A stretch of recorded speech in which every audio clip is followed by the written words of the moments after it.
Hey, what's going on, everybody? This is part 2 of the video. Some time has passed since the last video where I did the SD card burning.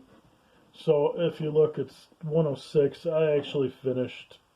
It finished probably about 12:53. Um, I had to. I was sitting here waiting for it, and I realized that I have some important information on my screen that I can't let out, so I had to get rid of that. So, anyways, here we are. So, once you have downloaded it, you take it out of your computer, you put the SD card into the SD card slot on the Raspberry Pi.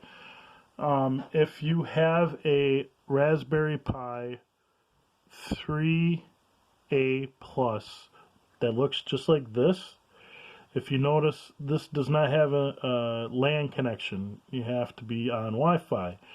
Well, you have no way of accessing this unless you do one of two things. One is which you plug in an HDMI monitor and a USB keyboard, or two, if you know how to rename your 5G Wi-Fi access point. Usually phones are pretty easy to change, and then you could actually find your own from there. But once you have accessed the software, if you can change it through your homes or your cell phone, you can add your own Wi-Fi into it. For this demonstration video, I am going to do one that is a Raspberry Pi 3B Plus. It's got a LAN connection, but because of the fact that my Wi-Fi already has this information in it, this already is pulling an IP address from my router. You would have to figure out what the IP address it is getting from your router, either by logging in to your router and looking at your connected devices. If you don't know how, Google it. Second way you can do it is if you're doing the 888 modification yourself, or some CDMs.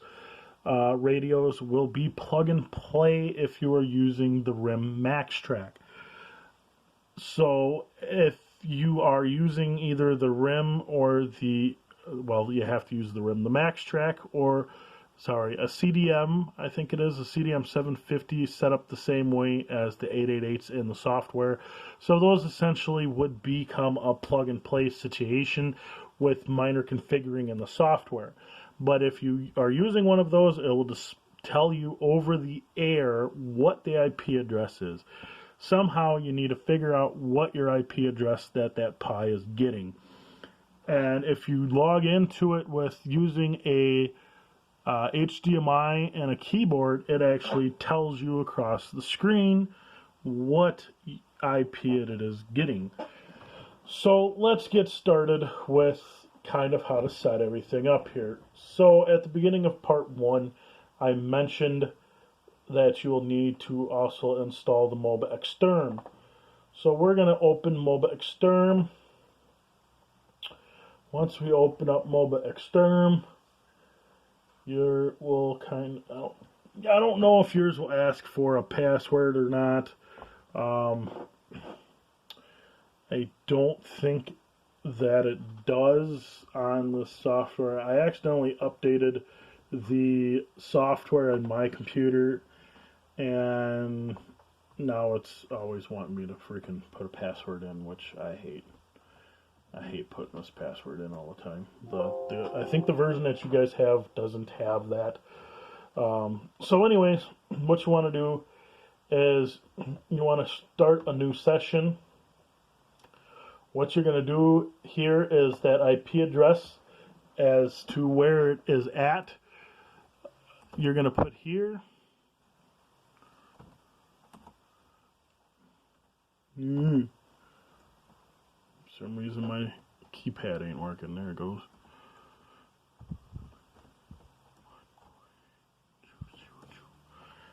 The automatic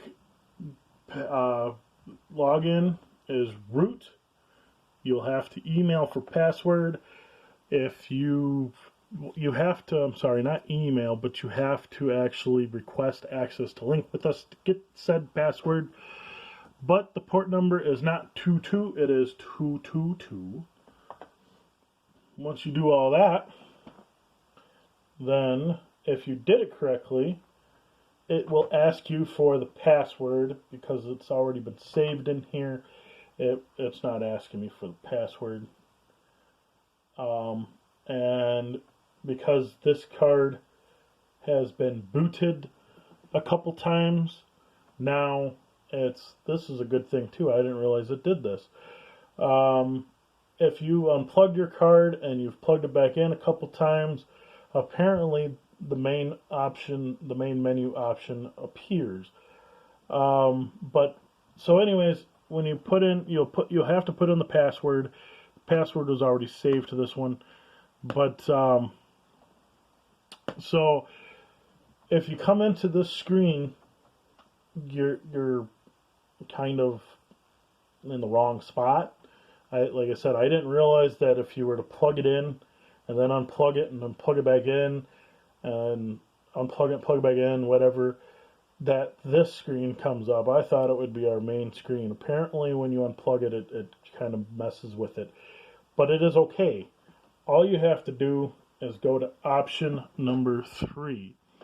Option number 3, and then tell it yes, that this is a private node. What the? Oh! Okay, I know what's going on here. This is not this Pi. This is not pulling Wi-Fi from the Wi-Fi. This is another node. No wonder why it didn't come up right. I thought that it did that. That threw me for a loop. The one that I'm actually logging into is one of the plug-and-plays that I am testing. So what I'm doing is I'm switching it around a little bit here. Sorry for some of the confusion. I've got so much going on that it's kind of crazy around here. I didn't think that would pull, but I thought it was a plus, like it said, and it would pull the 5G, and it's not. It's just trying the 2.4, which 2.4 is not in there. So now we got to plug that in, and I'm just going to exit out of that, which was probably a bad idea, but oh well. So I got to go find the IP address to this. I was trying to avoid opening up my router, but that's all right. There's nothing too much in there.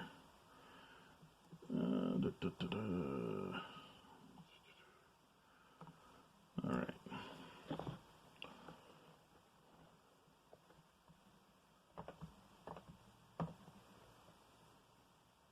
Yeah.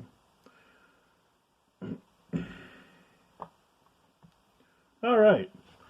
So 202 was the simplex node that I'm testing.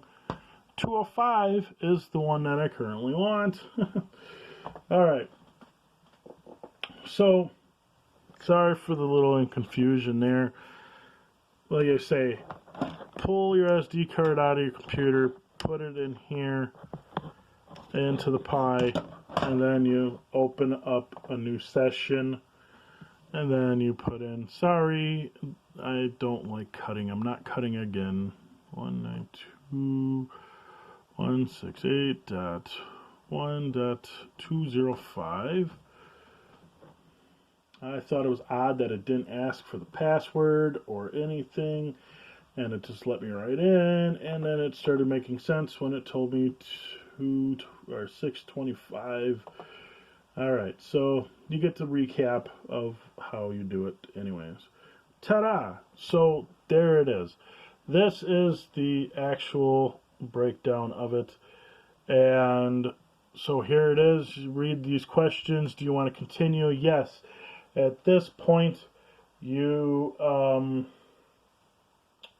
have your station ID number from us, which is your station node number you input that into it. So this is 626. Do-it-yourselfers are getting the 100 series numbers. The simplex nodes now are kind of getting the 6, so 626 is the next one in series. Do you wish to add the station node number? Yes. And then it says hit yes. Enter in your call sign if you want one in here to broadcast. If you do not want one to broadcast, you don't have to. It is not required by us or by law. Hit enter. And then it actually tells you hit no. Do you want it to CW or voice ID? If you want it to voice ID, you hit yes. If you want it to CW, why the fuck would you want to do that? Hit no. Port numbers you leave the same. This is, again, where you read this. If you're doing a repeater, this is where you put it into number 2 for repeater. The GR1225s, I still think is half duplex. I'm not sure. I'll have to get with somebody with that. But anyways, we're doing this for a simplex, so we're going to just do it at 1. And then it tells you hit no, and then hit no, and then do you want to restart the asterisk? Yes. Now, the thing is if you are using an 888, or I think it's the CDM 750, you are good to go as long as you get the courtesy beep back right away when you unkey. Like I say, try to dial star 81, star 81. It will tell you the time. If it doesn't tell you the time, something is wrong. And I hope you jotted down the number in the very first picture. Alright, thanks for watching. And this will be up on the old YouTube here in a little bit.